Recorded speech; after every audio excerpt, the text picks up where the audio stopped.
Carreau Keraland présente Carreau Coco Park, votre parc de loisirs et de détente. Jardin créole, toboggan géant, activités aquatiques et terrestres vous apporteront à la fois sensations, adrénaline et décontraction.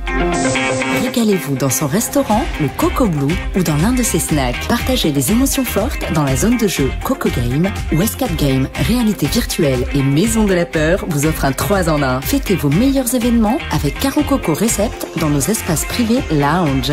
Séjournez chez Carreau Coco Lodge, des hébergements de charme, proches de la plage ou du spa. Carreau Keraland, le cœur de tous vos loisirs. Hexagone, actualité. Robert, nous poursuivons évidemment nos interviews ici à Montpellier pour cette 19e assise du centre-ville. Avec moi, celle qui, depuis des années, accompagne ces élus de l'Hexagone, Isabelle Adonis de l'agence Isanaja Consulting. Alors Isabelle, c'est toujours un effort particulier à faire venir ces élus qui apprennent beaucoup de choses. Alors quoi de neuf cette année ? Merci Maurice et merci à Outre-mer News pour cette intervention. Effectivement, cette année, c'est la 10e édition à laquelle participe Isanaja Consulting. Je tiens à envoyer un petit salut à Jackie Adonis qui, pour la première fois, n'est pas avec nous cette année. Mais donc, oui, une belle délégation de différents territoires que vous avez interviewés d'ailleurs, et très fière du coup d'inciter nos élus, nos techniciens à venir découvrir ce qui se fait et à venir se rendre compte que les problématiques que nous avons ne sont pas uniques. Nous avons à partager avec les élus nationaux des problématiques communes et donc des solutions qui peuvent être mutualisées. Et l'idée, c'est vraiment de venir échanger, de se faire connaître, d'informer au niveau national de ce que les Antilles-Guyane font, l'Outre-mer en général fait, et qu'on puisse prendre aussi quelques solutions à adapter à nos territoires. Est-ce que, Isabelle, il y a eu des exemples qui ont été appliqués? Est-ce que vous pouvez nous citer un ou deux exemples comme ça qui ont été appliqués en Guadeloupe, Martinique, Guyane, après les assises? Oui, tout à fait. Alors c'est vrai que c'est à mon grand désespoir, il y a souvent des lacunes et des retards dans les applications. Il y a beaucoup d'enthousiasme sur place et après, on se laisse happer par nos habitudes, par le courant quotidien. Mais je peux dire qu'au niveau de la Chambre de commerce de Saint-Martin, qui était présente l'année dernière, il y a eu des applications, notamment sur l'entrée de ville. Donc ils ont beaucoup travaillé sur cette thématique. Et là, vous avez dû échanger avec le maire de Grand-Sentier en Guyane et ils ont mis en application différents éléments par rapport à ce qu'ils ont travaillé sur les assises d'Avignon, puisque l'année dernière nous étions à Avignon, et ils sont très contents parce qu'il y a des choses qu'ils vont inaugurer là et il y a des choses qu'ils ont fait déjà dès l'année dernière. Alors évidemment, les thèmes changent d'une année à une autre, des thèmes importants encore cette année. Mais je le disais tout à l'heure, depuis plusieurs années, j'assiste à ces assises. On tourne beaucoup autour de la redynamisation des villes, parce que pourquoi il faut remettre un peu de dynamisme dans ces communes, dans ces villes. C'est ce que je disais, la problématique, elle est commune. La thématique, le cœur de cet événement, c'est la redynamisation du centre-ville et du centre-bourg. Parce que les enquêtes, les sondages ont montré que les cœurs de ville se mouraient. Or, chez nous, aux Antilles, comme ici, la dynamique urbaine est importante. Donc l'idée, c'est de faire revenir les consommateurs au centre-ville où ils doivent retrouver le bien-être, le bien-vivre, la possibilité de faire du shopping, d'acheter et de flâner en centre-ville et d'être bien en centre-ville. Et ça, je pense notamment à nos grandes villes, Pointe-à-Pitre, entre autres. L'idée, c'est de faire revenir le consommateur. Moi-même, je suis pointoise et c'est vrai que ce que je faisais quand j'étais gamine en centre-ville, je ne le fais plus, ce n'est plus possible. Donc, vous avez des centres-villes, par contre, qui sont très dynamiques chez nous et l'idée, c'est vraiment de dire, mais revenez en centre-ville, n'allez pas seulement dans les centres commerciaux, il y a encore beaucoup à faire chez nous. Alors, parlez-nous de votre travail, du travail que vous effectuez pour faire venir toutes ces personnes ici dans l'Hexagone. Alors, j'ai la chance, merci, d'avoir en fait un bouche à oreille qui fonctionne bien. Je fais des mailings régulièrement et en fait, grâce à vos reportages Outre-mer News, on se rend compte que maintenant, ce sont les gens qui m'appellent, qui me contactent pour me dire « Est-ce que vous faites encore cette délégation au centre-ville ?» Et donc là, on a en plus la chance de pouvoir permettre à nos élus, je parle d'élus d'outre-mer, d'intervenir en plénière, ce qui ne se fait pas. ils ne vont pas aller chercher nos élus. Donc moi, je propose et ça fonctionne. Donc on a plusieurs élus de l'outre-mer qui ont pu participer aux plénières.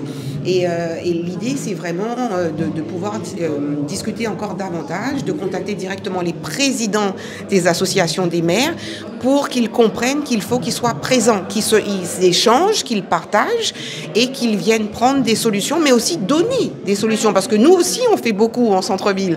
Donc on a à donner, on a à partager. Autrement dit, les assises se terminent là cette semaine. Il faut déjà penser à l'année prochaine et reprendre encore toute l'organisation en main. C'est ça. Donc là, en fait, les assises se terminent aujourd'hui. Nous, on a une partie personnelle de rendez-vous avec l'écosystème local, avec la mairie cet après-midi, par exemple, de Montpellier. Mais l'idée, c'est vraiment, dès que j'aurai l'information du centre-ville, de Pierre et du président Laurent, c'est de faire partir l'information en disant, voilà, l'année prochaine, on sera à tel endroit. En général, je le sais en début d'année suivante, donc vers le mois de janvier-février, sachant que l'année prochaine est particulière à cause des élections municipales. Donc, ça sera certainement retardé, ça sera certainement pas au mois de mai, mais je pense plutôt fin juin, début juillet, pour permettre la mise en place des différentes mairies. Et à ce moment-là, nous, l'idée, c'est de passer l'information et d'avoir une délégation aussi importante, voire plus importante l'année prochaine. Mais l'agence Isanaja, ce n'est pas que les assises, il y a d'autres activités. Oui, tout à fait, merci de le mentionner. Donc, nous serons, par exemple, au mois d'octobre, au festival de la Silver Economy et du bien vieillir à Cannes. Donc j'invite fortement nos élus, nos techniciens et même nos entrepreneurs concernés par cette thématique à s'inscrire à notre délégation avec toujours une mise en avant de nos participants. Donc vous pouvez nous contacter au 06 90 40 82 12 ou à contact@isanaja-consulting.com parce que il ne faut pas oublier que la Guadeloupe est le 3e département le plus vieillissant. Comme la Martinique. Voilà, au niveau national. Donc il y a à faire, venez découvrir les solutions, venez partager, pareil. Et au mois de novembre, nous allons participer aux assises nationales de l'économie bleue. Et là aussi, je pense qu'il y a beaucoup à faire et que beaucoup de mairies seraient intéressées. Merci Isabelle Adonis de nous avoir parlé de votre présence pour ces 19e assises ici du centre-ville à Montpellier. Avant de passer la parole aux autres intervenants, parce qu'ils sont très très nombreux cette année, je voudrais quand même saluer et souhaiter un prompt rétablissement à mon ami Jackie, qui est souffrant et qui n'a pas pu être avec nous. Je lui souhaite vraiment un prompt rétablissement et qu'il puisse se remettre. Son dynamisme nous manque beaucoup. Je te souhaite et je t'embrasse. Alors je propose tout de suite aux téléspectateurs de regarder les quelques autres interviews que nous avons réalisées avec tous ces élus qui ont fait le déplacement ici à Montpellier. Avec moi, Edom Para Lizeli, qui vient de la ville des Abîmes, du côté des Rives-Jalton. Je crois que ce n'est pas la première fois. Vous y étiez déjà l'an dernier? Oui, en effet. En ma qualité d'élu délégué à l'Action Cœur de Ville, il est important que nous puissions confronter nos idées en venant aux assises des villes en mouvement, surtout qui portent les projets ACV. En tout cas, on se rend compte en 2025 que les centres-villes bougent. Et il en est de même pour notre centre-ville des Abîmes. Et la question de la renaturation des centres-villes, la notion de plantation d'arbres dans les centres-villes rentre parfaitement dans la dynamique que nous avons lancée à travers nos 2 mornes, à savoir nos 3 mornes, je dirais, Morne Cabrit, Morne Calvaire et le morne de la mémoire. Donc je crois que nous sommes dans la dynamique que nous entendons aujourd'hui, faire en sorte que le centre-ville soit un lieu de convivialité et de vie. Et puis, comme vous le savez, avec l'arrivée du CHU, le pôle universitaire, il est important pour nous que notre centre-ville soit à la hauteur et c'est la vision partagée avec le maire Éric Jalton pour ce centre-ville. Alors, beaucoup de thèmes sont abordés ici. Est-ce qu'il y a un thème particulièrement qui a retenu votre attention? Eh bien oui, en effet, c'est la notion de faire du centre-ville un lieu de convivialité, mais aussi un lieu de fraîcheur et où il fait bon vivre. Et je crois que, comme je le disais tout à l'heure, nous avons un projet. Nous avons lancé ce projet de renaturation du centre-ville. Nous avons souhaité valoriser nos mornes. Donc je crois qu'aujourd'hui, on est vraiment dans en connexion par rapport à tout ce qui se dit sur ce territoire, et en particulier lorsque nous visitons cette belle ville de Montpellier. Et on se rend compte que nous sommes dans le moment par rapport à ces questions. Alors, quand vous allez retourner, vous allez rentrer sur les abîmes, qu'est-ce qui va se passer? C'est un rapport, vous faites une espèce de synthèse de tout ce que vous avez entendu ici? Eh bien, nous sommes plusieurs présents à ces assises. Et je dis que chaque jour, chaque soir, nous discutons par rapport à notre ville, car vous savez, la ville des Abîmes, c'est une ville urbaine, à la fois du rural, à la fois de l'urbain, et un centre-ville qui se doit à la fois aussi, je dirais, rural.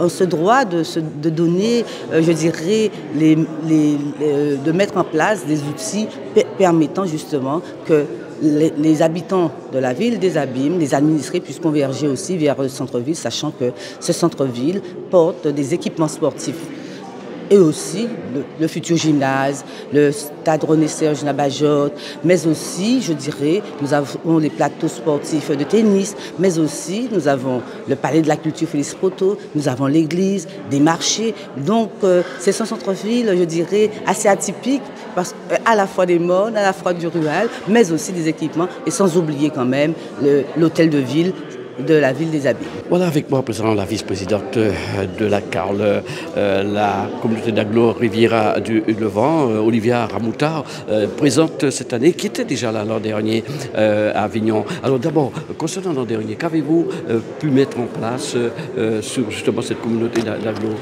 Ben écoutez, c'est un rendez-vous incontournable, hein, ces assises, parce que c'est le lieu où justement vous allez trouver donc les mouvances, en tout cas du centre-ville, les changements qui opèrent chaque année, et comment nous on peut mettre ce genre d'action dans nos territoires. Alors il est vrai que tout n'est pas transposable, mais ce qui est intéressant, c'est que nous puissions prendre ce qui est bon pour le territoire de la Guadeloupe et en l'occurrence la Riviera du Levant.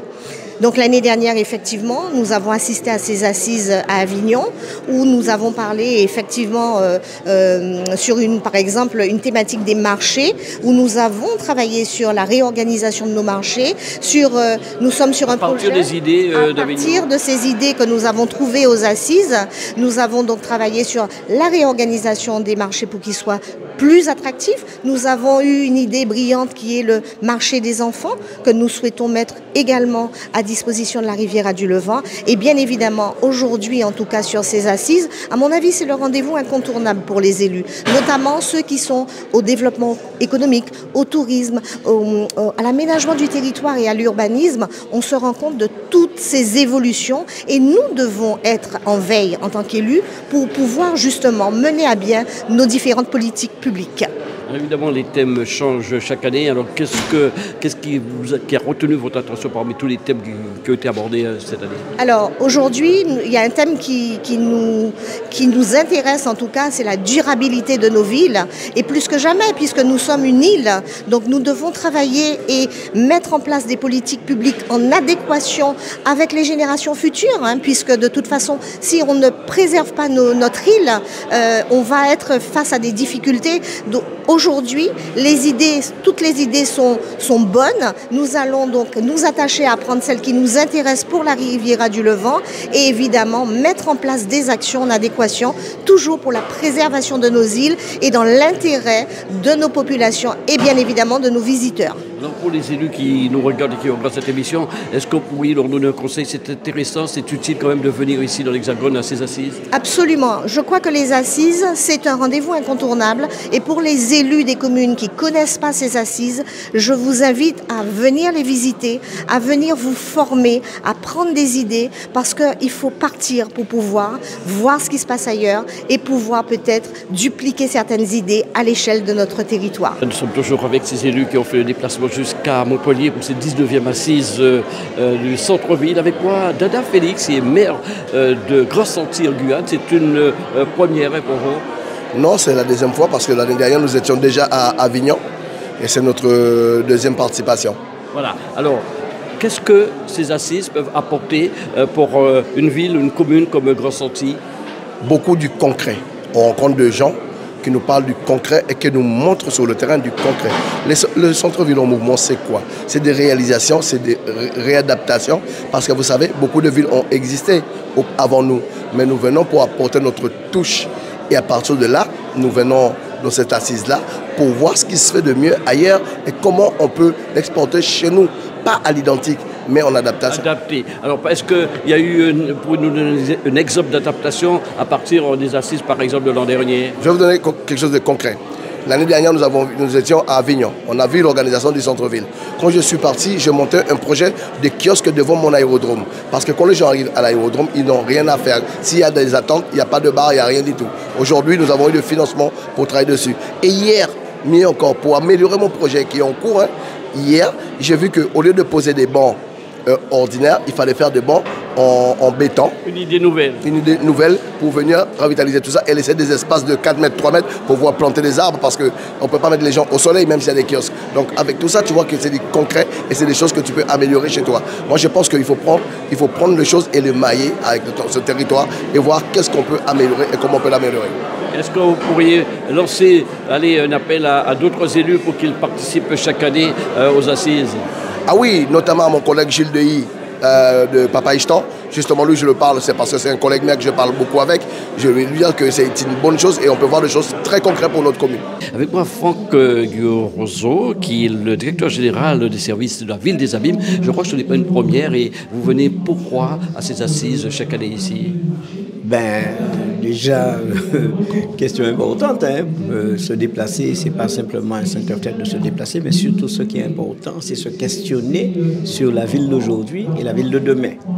Donc, nous, aux Abîmes, on a une ville un peu multisite, multidéveloppement, et donc on est en train de chercher là l'identité, refaire, reconstruire, trouver les pôles d'attractivité du territoire. À chaque fois, il faut avancer dans cet aspect-là, et donc c'est d'une importance considérable d'être présent ici à Montpellier, comme on a fait dans plusieurs assises déjà. Oui, est-ce que justement, à la suite de ces assises, vous avez pu mettre en application quelques petites idées sur la ville des Abîmes? Ah ben, bien sûr. Exemple? Nous, aux Abîmes, on a un petit peu réanimé le bout, donné un petit peu un cœur de ville qui soit autrement, avec chercher un petit peu à symboliser l'entrée de ville. Tout cela, on a travaillé sur cela. On travaille aussi dans le cadre de l'animation du commerce dans le centre-ville, dans le cadre aussi d'opérations d'embellissement, d'opérations de rafraîchissement de la ville. Donc tout cela, ce sont des éléments forts et qu'on a vus ici lors de différentes assises qu'on a participé. Et surtout là, aujourd'hui, on voit comment lier la question du transport, la question de l'organisation du déplacement, la question de la prise en compte des acteurs économiques, des entreprises, du petit commerce, tout cela en centre-ville, comment les travailler, comment aboutir à un objectif qui soit beaucoup plus sain pour eux et qui leur permette de vivre, de rester dans leur profession et de vivre de leur profession. Il faut dire que les thèmes tournent souvent autour d'une forme de redynamisation des villes. Pourquoi? Parce qu'il y a eu du retard de prix, il faut vraiment que ce soit plus attractif. Non, ce n'est pas du retard de prix. Il faut aller crescendo dans le développement des villes et surtout des centres-villes. Puisque la ville des Abîmes, aujourd'hui, on se dit que ça a fait un boom avec des quartiers qui sont de plus en plus attractifs, des zones artisanales, et nous tenons aussi, même si on parle de centre-ville, mais à garder l'aspect ruralité de notre collectivité.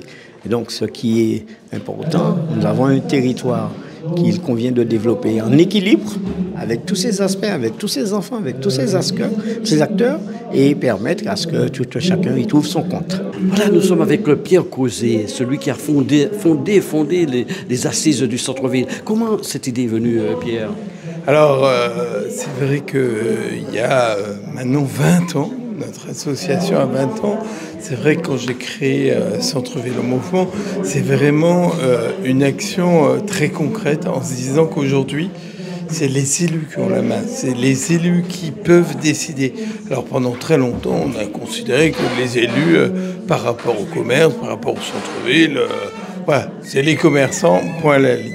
Aujourd'hui, il y a quand même une réflexion globale en se disant le centre-ville, pour qu'il fonctionne, bien entendu, il y a le commerce, mais il y a tout qui va avec, que ce soit la mobilité, le transport, la piétonisation, évidemment le commerce de proximité, mais c'est un tout. Et donc le logement, le pouvoir d'achat, comment on consomme dans le cœur de ville.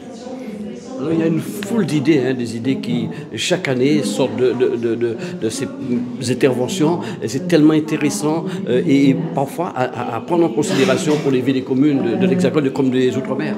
Exactement. Du moins, l'idée, c'est du partage de bonnes pratiques entre les élus. Et là par exemple, tout de suite, il y a des pitchs de 7 minutes. Les villes viennent et témoignent, que ce soit le maire, l'adjoint, le manager de commerce, sur ce qu'ils ont mis en place dans leur ville. Et donc, tiens, ça c'est une bonne idée, ça c'est bien. Et donc, pour les Outre-mer, c'est pareil. Sauf que il y a un peu de différence. Tout rouille un peu plus vite que dans nos centres-villes, en métropole et tout. Mais voilà, il y a le même esprit, convivialité, lien social et tout. Et il n'y a pas que le centre-ville, c'est un tout. Et voilà, c'est une véritable alchimie. Et il y a plein de choses qui se passent dans le cœur de ville. Vous marchez, par exemple, chez vous, dans les dom-toms, c'est exceptionnel, c'est magnifique. Il y a des fleurs, il y a des fruits, il y a des légumes. Ça vit, c'est la convivialité qu'on cherche dans nos cœurs de ville. Et puis, dernière question, ça a été voulu de sillonner les villes pour chaque année. L'année dernière, nous étions à Avignon, il y a eu Valenciennes, cette année Montpellier. Oui, l'idée, c'est de travailler avec toutes les villes, de toutes les sensibilités politiques différentes. On est un réseau qui aujourd'hui compte 673 collectivités, donc c'est important. On travaille avec des programmes nationaux, Action Cœur de Ville, Petite Ville demain. On sait que par exemple dans les dom-toms, en Outre-mer, il y a énormément de petites villes de demain, des programmes Action de Cœur de Ville. C'est comment on aide ces villes-là. Et c'est ce qu'on fait au quotidien, et notamment par rapport aux petites villes de demain, on a tout un système de coaching de centre-ville. On sait que ils n'ont pas tous les éléments, toutes les données, comment on peut avoir des subventions de l'Europe, comment on peut avoir, parce qu'il n'y a pas d'ingénierie dans les petites villes, et donc c'est comment on peut les aider, et c'est elles qui nous demandent le plus de choses. C'est normal. Voilà, merci à vous, Pierre Creuset, de nous avoir parlé de cette idée que vous avez eue il y a quelques années de créer les assises du centre-ville. Merci à vous. Avec moi, Laurent Charles-André, qui vient de la Guyane, et président de Symbiose, qui participe aussi à ces 19e assises ici à Montpellier. D'abord, Symbiose, parlez de cette entreprise. C'est une société qui fait de la promotion immobilière plutôt destinée à la vente de logements pour les bailleurs sociaux. Nous sommes installés depuis 2020 en Guyane. C'est une société qui a été créée par un architecte qui est mon associé et moi-même, qui suis plutôt expert en ingénierie financière. Alors, quel est le lien entre cette entreprise et avec les assises ici à Montpellier ? Alors, notre objectif, c'était de participer à ces assises de façon à pouvoir avoir un retour d'expérience des différents partenaires et des différentes parties prenantes des projets cœur de ville, de façon à ce que nous, en tant que promoteurs immobiliers, on puisse adapter notre stratégie d'urbanisation dans le cadre d'installation de nouveaux logements dans les centres-villes. Et vous avez depuis 2 jours enregistré quelques idées pour mettre en application là-bas en Guyane. En termes d'idées, dans l'approche, oui. Par contre, en Guyane, on n'est pas encore sur cette phase de revalorisation. Par contre, c'est toujours intéressant de pouvoir voir ce qui se fait à l'extérieur et voir comment on pourrait l'adapter, nous, dans notre contexte à nous. Voilà avec moi le collaborateur d'Isana Jacques Consulting, Kenny Lyric, qui accompagne Isabelle Adonis. Alors, quelle est votre fonction ? Bonjour, donc je suis en Master 1 de Management et Commerce International avec Madame Isabelle. Donc je suis son collaborateur et ainsi aussi Business Developer en alternance.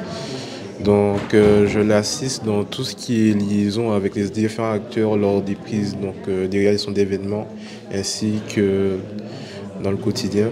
Donc j'aide à fluidifier tout ce qui est la communication en interne et ainsi au mieux la réalisation des événements. Alors, pour donner une idée précise, je vous ai vu autour de ces personnes qui accompagnent Isana Jacques Consulting pour tout, pour les lieux de rendez-vous, les lieux de réunion, le train, enfin tout, c'est vous ? En partie, oui. Il y a aussi je fais un peu de tout et j'aide au mieux Madame Adonis. Et sur le plan numérique, est-ce qu'il y a un travail qui est fait après ces assises, en termes d'archives notamment? Oui, il y a toujours les revues de toutes les photos qui ont été prises pendant l'événement, ainsi qu'un compte-rendu qui sera aussi publié, ainsi que les newsletters mensuels.